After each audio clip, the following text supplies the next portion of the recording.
To the game plan, we're into Champion Select for game number 1 of the day. Team oNe Esports will be on the blue side this time around, and Cloud9 wearing some red shorts, which is really scary because Cloud9 play incredibly well from the red side. Already, Jarvan going to be banned away, and Olaf will be the response here from Cloud9. And I love this from Cloud9 because one of the things that Forlan has been very good at is this Olaf. He is 7-1 with the Olaf during the regular season, a very successful champion for him, and Cloud9 has actually been very highly respecting what these play-in teams can do. The double bans towards top lane to stop, split push strategies before, and now you see Team One banning away Jensen, 2 bans to stop the mid lane domination and get Marth a better matchup. I think banning the LeBlanc is certainly something to get rid of some PTSD, Zyrene, because Jensen certainly put on a clinic on that champion. We are going to have some CSD numbers for you into the game, and they are not fun for Brazilian fans. Oh, not at all. We said about 39 at 10, and then at 15 minutes, it was even more than that. But that's the thing, is the domination that Jensen had over Bruiser. They're hoping they can circumvent that with the substitution of Marth in here. And keep in mind, Marth's champion pool is a little bit different. Cassiopeia and Aurelion Sol.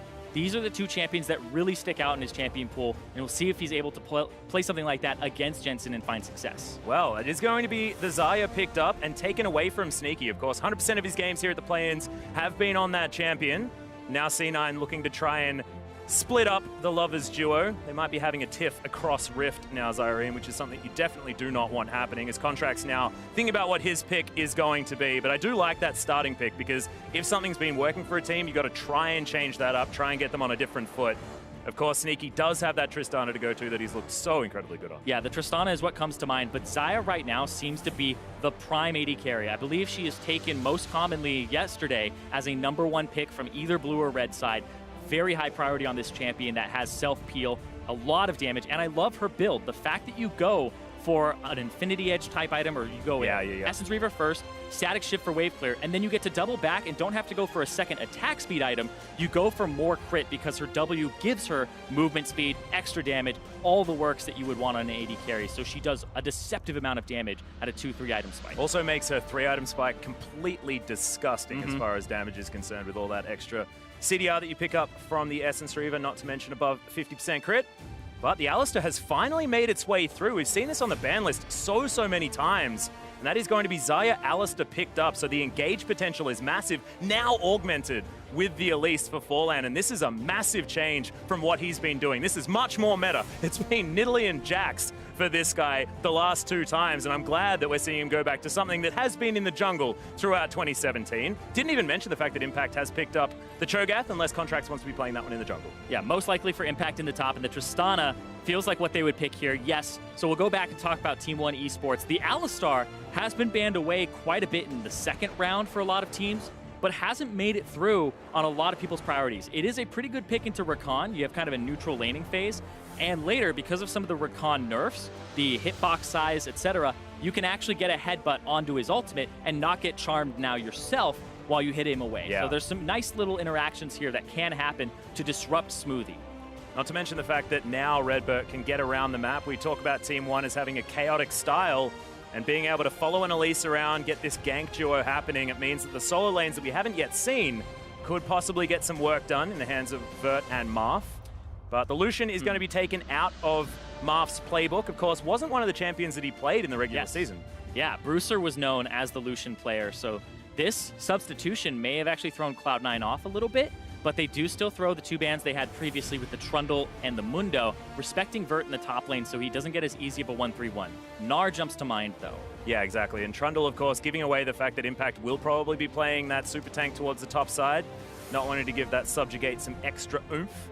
But that last ban has been a while to come through. Will, in the end, be the Corki to take away some lane pressure for Jensen, but he's got a heck of a lot more in his playbook. Something like the Orianna is sticking out like a sore thumb at this stage, but he could be the first one to play Cassiopeia here. Yeah, the Sejuani, though. The Sejuani is something that I think is incredibly powerful. I actually think she's an S-tier jungler at the moment. Banned away has only been, I believe, picked in a single game so far by Schernfire, and it didn't have a good showing. But she is incredibly potent in teams that have more melees, and also has something like a Cho'Gath here. So they're going to have a good front line for Cloud9, and this leaves them counter pick for mid, and they can potentially take a hyper carry. And as, you know, an Oceanian myself, looking at the top jungle combination that we got absolutely dumpstered on over the side of the Direwolves, Cloud9 going to lock it away and show us exactly how that one is supposed to work, as the Shen is actually going to be locked in here for Vert, so a lot of protection for Absolute if they are going to be putting that on the Xayah, and we'll see what Marth wants to add to the wheelhouse in order to augment this. And Taliyah could be another option, so a lot of mobility around the map here for Team 1. Yeah, the Shen is another champion that Vert is known for. It's mostly the Mundo, Trundle, and the Shen that are the three that he uses to split push. So now Team 1 are open to a 1-3-1 with Collapse. They have Taliyah Wall, they have Shen Ultimate, but they also have this Elise. I'm looking at the jungle in this matchup because of the fact that this is an aggressive jungler for Forlan, which allows him to have that early pressure, so you can dive things like maybe the Cho'Gath in the top, maybe get some advantages there. And I like this pick from Jensen. Ryze has made a huge surge in solo queue. Not so much on the stage just yet, so the world's meta is a little bit still in development.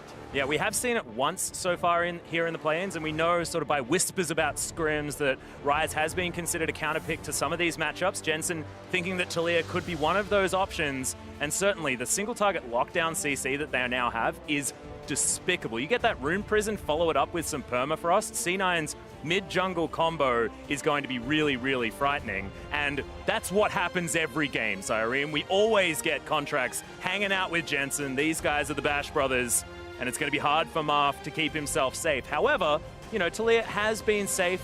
You know, you can just throw rocks in, try and clear out the minion waves, and then move the heck out of the way. Yeah, it's a little bit harder for her since the mana cost changes. Yes, that's very true. And in a lot of her matchups, I got to talk to Bjergsen about it a little bit, where now rushing Merc Treads isn't as easy because now you have to get like a mana item early on, like a Lost Chapter. So some of her matchups are a little bit harder than they were before, but we'll see what Marth is able to do up against Jensen here. Both of them actually taking the cleanse in the mid lane and respecting what the jungler on either side can do to affect it. Because remember Jensen yesterday in that post-game interview, it's not just about the mid lane, it's about the attention that the junglers give. And now it's super important as well because we've got this early game powerhouse jungler in the Elise. Not entirely sure what Forlan is going to be able to do with it, but we saw what contracts did to the opponent Sejuani when they faced off against the Direwolves. Schönfire did not have a good time. Was in Italy, so a different story, but Forlan will probably want to go aggressive, try and get things started quickly here for Team 1. We are onto the Rift now for game number 1 of day 2. And C9 just wanting to get that third win. The dream is to get 3 on the board because you're feeling very, very comfortable. We are going to have a slight pause, though, to start things off. Wouldn't be the beginning of the day if there wasn't a little bit of a pause. And now, Zareen, we get to have a bit more of a chat because we need as much camera time as possible because the two of us haven't been here like this so far for any event.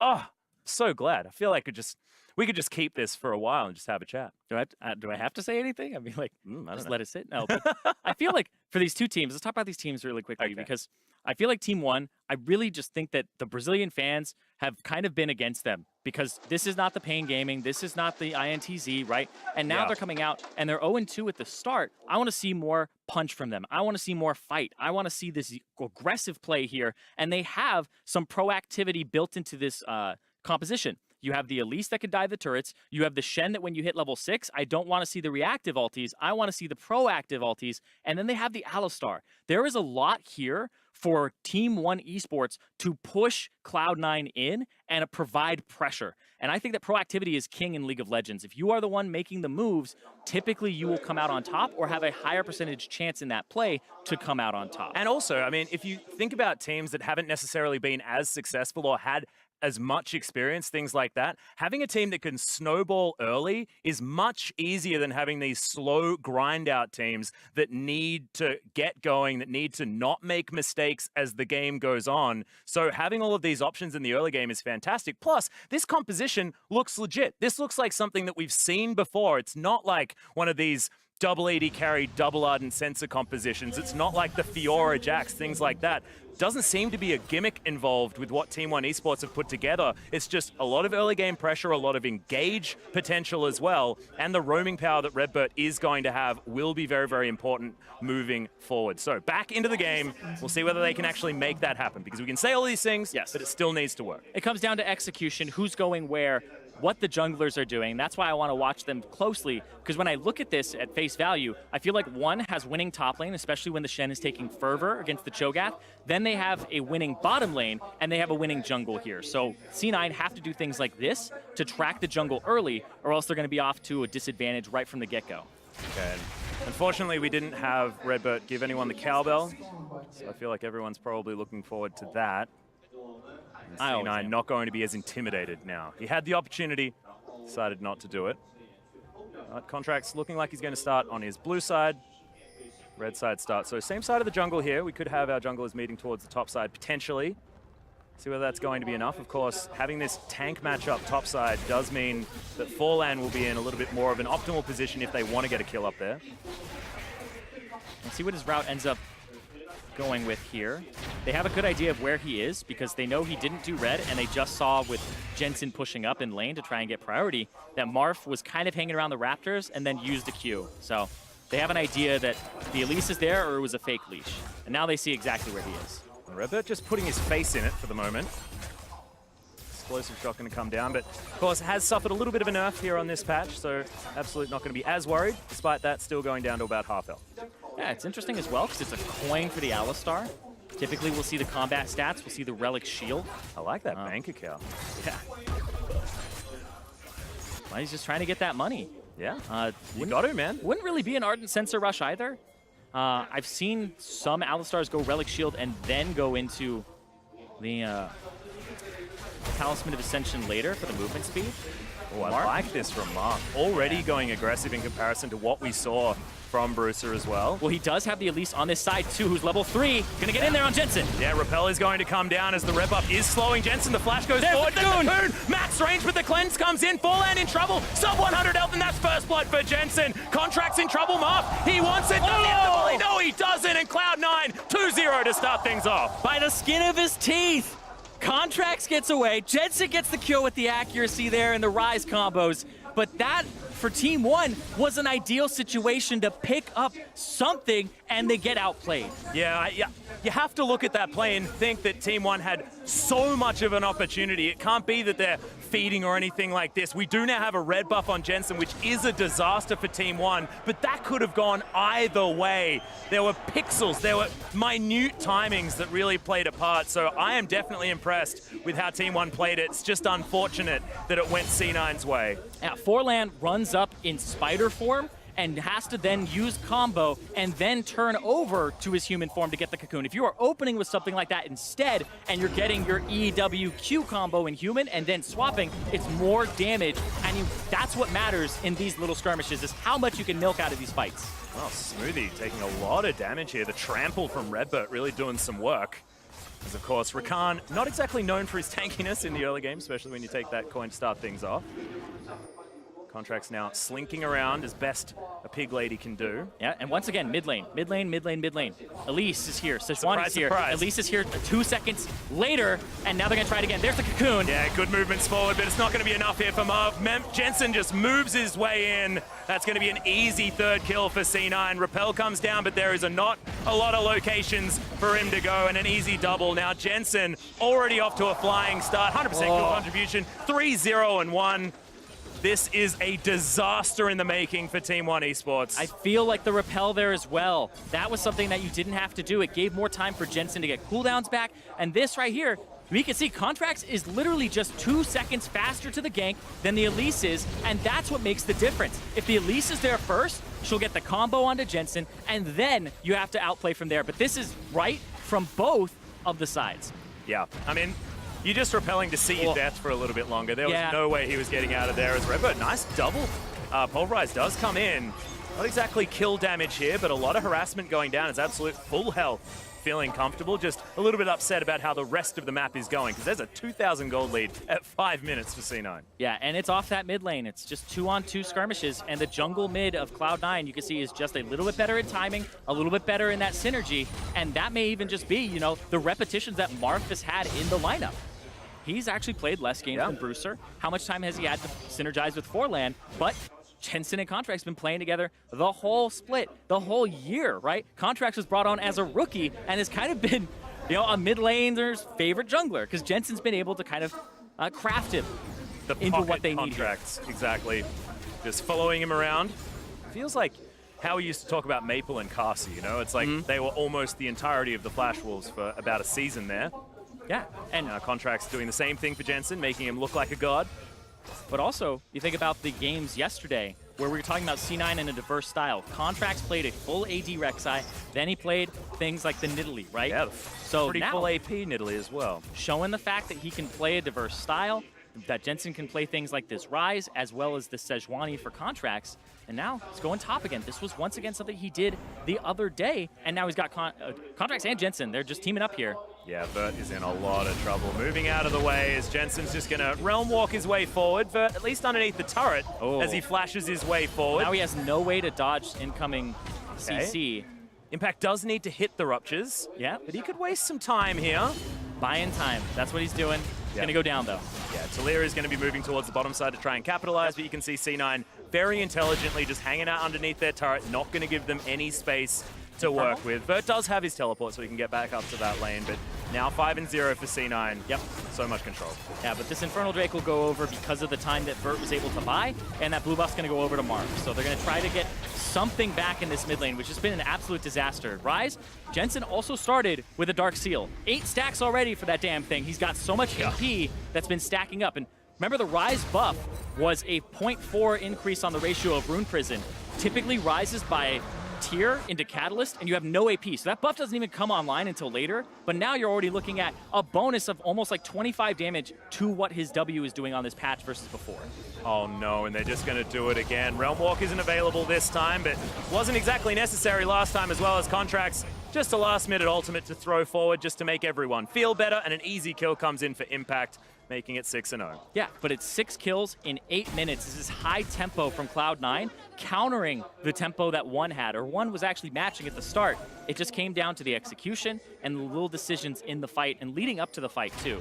Yeah, and it feels like just that one moment early in the game has just been so perfectly capitalized on by C9. They know exactly what they need to do in order to snowball this forward, and they're making all of the aggressive moves that they need to, moving that gold towards the top side as well. Now a 2-0 Impact purely because Jensen was so far ahead, Contracts was so far ahead.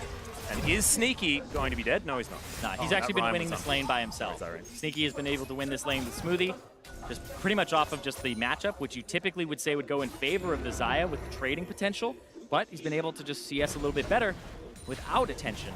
Yeah. And we're talking about like mid lane and how it kind of just went a little bit C9's way, and that's made the difference. But I got to give credit to oNe that it was the right idea to gank mid and be aggressive, and then to repeat, because all summoner spells were down, right? All flashes on both Jensen and Contracts, as well as his cleanse, but same with Team oNe. So both Contracts and Forlan had the exact same idea, and it's the appropriate play. Yeah, this is the thing. It's not like they made a mistake or anything like that. It's just that 2 kills that went down early on. Yeah, I would say from a macro it just perspective, didn't work. Exactly. From a macro perspective, it's the right thing to do. From a micro perspective, it's just a little bit of an execution error and a timing error. But Forlan down bottom, trying to get something in a lane that he hadn't visited before. Yeah, finds a cocoon, and that's the grand exit. With the quickness available as well, means Smoothie is going to be fine.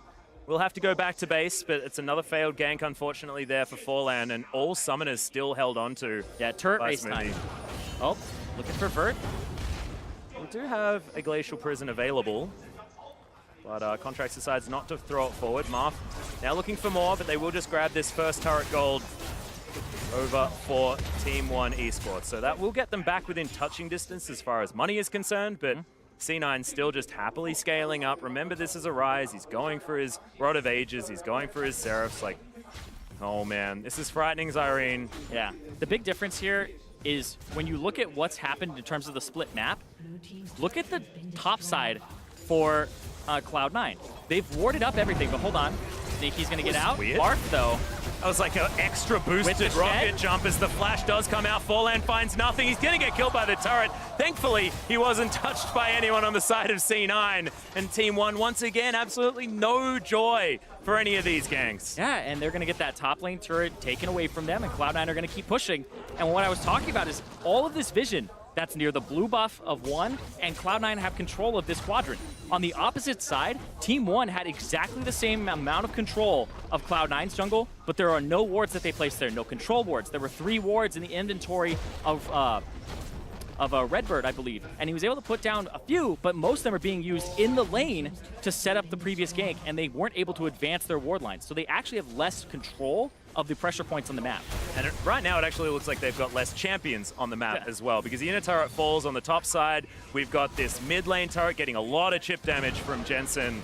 So Redbird now has to get himself back towards said turret, offer him some sort of protection, but yeah, close to a 5,000 gold lead at 11 minutes is nothing to scoff at, and that is only going to continue as the whole outer ring, actually no, because one of them was an inner, but that outer turret in the mid lane is very, very important as far as getting map control, and C9 barely needed any help in that regard. Yeah, and you know exactly where they're going next. They're going to kind of make you right, Atlas. They'll go get that outer ring. They want that.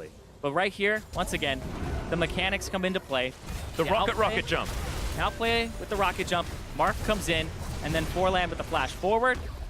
And then he just gets taken out there as they were trying to be proactive. I like the proactivity with the Shen ulti, just the execution is off once again. And this is a cascading effect of once you start dying and have an O2 Elise who doesn't have a whole lot of items, you're looking at lower and lower chances of making these plays work because you're going for these dives where you're putting your combat stats against theirs and they have a distinct advantage. Well, I'm going to take it all back. There's no Rod of Ages being picked up here for Jensen. He's going to go towards the Abyssal Mask, so, which is now the build. Well, I'm stuck back in time when it comes to Rise. It's either or, to be honest. You can go for the Rod of Ages. I've seen it many times, but this is another thing that allowed Rise to come back in is when they have multiple sources of magic damage, you can build that Abyssal Mask, even though Impact did exactly the same thing. Feels a bit redundant. Right? It does feel redundant, but at the same time, it's got CDR on it. It's a little bit better for Rise in that regard compared to the Rod of Ages. It doesn't scale up with the AP, which you would think would be better, but the magic resistance is the big ticket there. It's not going to hinder his damage much, but he'll have that extra survivability, which honestly, Rise is a machine gun mage. Survivability is key once you're ahead. And also he's up against Forlan and Marth, who are on both magic damage dealing champions, so of course having a bit of extra magic resist certainly helps. And ticking up to about 20% CDR here just with these items alone feels great for a Rise who, like, you know, it's just giving him more attack speed on that machine gun. Yeah, I'm looking at Cloud9. All right, I feel like they're speed running the play-ins. They had that tweet from Jetson, like, who are these guys? What's going on? And they're just saying, we're going to play our game. Yeah, and if you think about it, you know, you got to buy the championship Ashe skin, and the money will go to charity, and this is like, that's what speedrunning's all about. That does make sense. That's true. This is World's Done Quick. It all works out. But Team 1 certainly do not want that, and they're going to try and turtle this one out as best they can. But we mentioned that this team composition has a lot of options as far as early game power, engage potential. None of those engages have worked, and none of the early game has gone their way, and it just feels like Sneaky down here, having the time of his life, going to make me correct there by taking out the final turret in those outer rings. And just continue having a great time on Summoner's Rift. It's just, C9 are under no pressure right now. Yeah, so the skirmishes happened, the kills went over to them, and they got those 6 very early on. And then it was all about turret, macro, leveraging your lead. So that's why I'm talking about speedrunning here, because I want to see how quickly Cloud9 are able to accelerate the pace of this game so that they can try to take it quick. And nom nom, full combo. That is a delicious spider. I was going to pick up some play-by-play there, but I'm pretty sure Forlan was just dead, so it's a little bit unnecessary. It's like that thing where you get scared and you're like, spider, I feel like I ate it in my sleep. And then they're like, it's a good source of protein. Yeah, I mean, isn't there some statistic like throughout your life you're going to eat 7 spiders or something like that? While you're sleeping or something? Impact, only 6 more to go, my friend. The Rift Herald is going to come down and spell the end of the inner turret here in the mid lane. Only 1 more remaining as Redbird takes the majority of his health bar by what seems like incidental damage that Jensen was able to put down. It wasn't exactly the best charge, Mr. Rift Herald. Misses. Sorry, yeah. I don't know. I don't even know why we need to give it agenda. Give them agenda. Because her name is Shelly. 100%. Really? No, that's my thing. Shelly? Are you a Shelly? I'm a Harold. You're a Harold? But I'm okay with, like, can we change Haroldine? Like, That's okay too. Paroled. Are you saying? I like Shelly, though, because Shelly's so great to yell when it's just charging into something. No. Okay, let's talk about this instead, because talking about the gender of Rift Herald I think is a little bit unnecessary. Jensen, this guy looks pretty damn good. As far as 15 minutes goes, which is what we're ticking up to right now, he was up by 46 CS against Bruiser. So now Marth looking far better. That's about half as bad. Yeah, that's true. The CSD is looking a little bit better, but the gold advantage, it said he was up about 1,000 up against Bruiser. Now he's up about 2,000 right now, and that's because of turrets, macro game, and the fact that there have been more kills in this early part. So sure, you didn't lose lane as much, but your jungler and your mid laner are getting blasted even harder by the actual skirmishes. I really don't want to be looking at that the gold numbers there as well, because you saw Impact's lead against Vert on the top side. That was about to the tune of 3,000 gold, something like that. It's getting there. Yeah, that's about 33% more money he has been able to pick up. Yeah, it's a healthy 8,000 gold lead at 16 minutes Just for Cloud9. But Vert now trying to hold on to this inner turret, the last one remaining. Impact is up towards the top side, but has his teleport available. They won't need it. That is going to be a fantastic engagement from Smoothie. Has the quickness, has the grand entrance, and they certainly have the damage. Yep, and now they'll be able to split the map too. You can see Impact on the top side able to push in. Cloud9 will continue to push this bottom side. They do have Contract's ulti for engage, even though they use Smoothies. And so they have options here, as this will be a 3-on-4 for about a wave. Yeah, they've got options aplenty. I feel like even if there were 5 members, it would be fine. As there's the beautiful combo out of Smoothie. Does come in, but thankfully the repel's there to keep Fallan alive. He's going to go off into the sky as there's the flash out from Redbird. Does have the unbreakable will, so will survive. And at least they do weather the storm, but it just feels like C9 now moves towards the turret, tries to get some of that damage down, and the message has been sent. I mean, a couple of summoner spells from Smoothie was all that cost them. Yeah, but they got turret damage on the top side from Impact, so able to whittle a little bit away at that turret. It's not too much, and they were able to force them off the bottom part. I like this movement as well. I mean, getting themselves back to the mid lane, making sure that the pressure is absolutely everywhere. What C9 have been doing is been unrelenting. There are no options for Team ONE Esports to get back into this game, no matter which team they were. This is what I want to emphasize, is the fact that that play at about level 2 has pretty much decided this, because C9 have not left any room for Team ONE Esports to get back in. And that just shows immaculate League of Legends. And it wasn't necessarily what we were seeing out of C9 when they were playing against CLG, when they were playing against Dignitas. All of these months ago, there were mistakes made, there were mispositionings, and that flat out has not happened here in the play-ins. Yeah, they've been able to outplay, and it feels like they've been doing a lot of that boot camping. Like we saw Jensen end up playing a Galio that he had never played before in the NALCS ever. It was his first game, even though it was pretty good since Rift Rivals, and even before that. Talking like MSI coming off of that tournament, and Jensen playing the Rise here. And it's a bit of a different Rise paradigm. Ever since he got nerfed on things like the cooldown of the E and like the build-up of the damage, etc., it was 3 points in Q, 5 points into E immediately after that. So it was a little bit different than just the machine gun using the E at the rank 1 the whole game. So just for people out there who want to pick up this Rise that now is building Abyssal Mask. Yeah, getting a little bit of that world's meta taste. And I'm totally okay with having 2 Abyssal Masks here now, because Impact and Jensen have not been near each other. They don't see each other, Yeah, so split pushing Cho'Gath means that there's none of that redundancy that we were talking about, and it feels a lot better. So those at home with the OCD wanting to make sure that you can maximize team fights, don't worry about that. Jensen and Impact will not be hanging out together. And I was about to say that Forlan's going to check this Baron, but he's not even here for another minute. Yeah, only 19 minutes into the game. This feels like a faster game. Pretty sure this is probably one of the fastest games that we've had so far as getting to this kind of gold lead for Cloud9. Well, so far we've seen a 27-minute game from Cloud9, a 30-minute game from Cloud9, and a 25-minute game from Direwolves against Team ONE Esports. So Team ONE has been the victim of a 25 and 27-minute loss. How fast is this one going to be? This is the question. I kind of want it to be 23 minutes just to make sure that we have some sort of sequencing going. Just keep going down. People are learning. Yep. And they're certainly setting themselves up for that, but probably waiting for some sort of Baron buff. Try and get those minions able to break open the base. Impact on the bottom side, getting things shoved forward. As the teleport is available, you can get 25. I feel like what Cloud9 will do is wait for the Baron, bait the Baron, turn instead of doing the Baron, because it's a higher variance play to do it, and this is exactly what they're doing here. You do have the Realm Walk to come in, but it is interrupted, so Jensen not going to have that opportunity. Nice double knock-up comes in, as Vert does have to get himself out of the way. Forlan survives for longer than he probably should have, but does eventually fall down, and Sneaky says no to Redbert. No more jungler available. C9, pretty textbook move towards the Baron. Yeah, when you're 10,000 gold up, you don't need to start the Baron. You deny vision of the area, wait for them to walk up, use your 10,000 gold advantage, kill them, then you go for the Baron. It's much easier to take lower variance play, and you're able to just pick that up. Is there really a bad decision to make when you're 10,000 gold ahead? 20 minutes into the game. From my solo queue, I will tell you there are a lot of decisions you can make at 10k up. Okay. That will lose you. We were talking about PTSD earlier. I do not want to trigger yours at all. Too late. Okay, well, C9 going to be pushing up some Baron-empowered minions. Jensen going to be doing the same thing, but in the mid lane.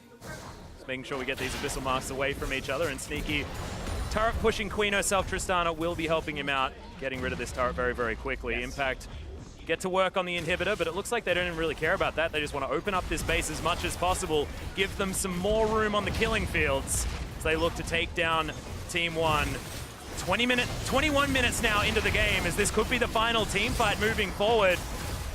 Marth in trouble. He's taking so much damage. Was that Vorpal spikes that did that? I think Sneaky was auto-attacking. We're okay. Yeah. Impact's not doing that ridiculous damage. So the first inhibitor is going to fall. Inevitably, the second one is going to follow. And this has been utter dominance. 15,000 gold the lead. The point-blank ultimate is going to land, and that is no more Talia. Forlan also going to fall down almost incidentally once more, and Vert, he's in trouble. That's 4 swift kills, absolute, no options whatsoever as Impact. He looks basically unkillable. He's at low health, but who even really cares? That still means he's got about 1,000. Nexus turrets now taking fire, and Absolute just has to look on as his base gets decimated. C9, you thought they looked good on day 1. They look damn good starting off day 2. Direwolves had some choice words after that game saying that they'll come back. Chippy's saying, don't worry, Impact, I'll come at you next time. But man, this is looking like a terrifying Cloud9 to go up against.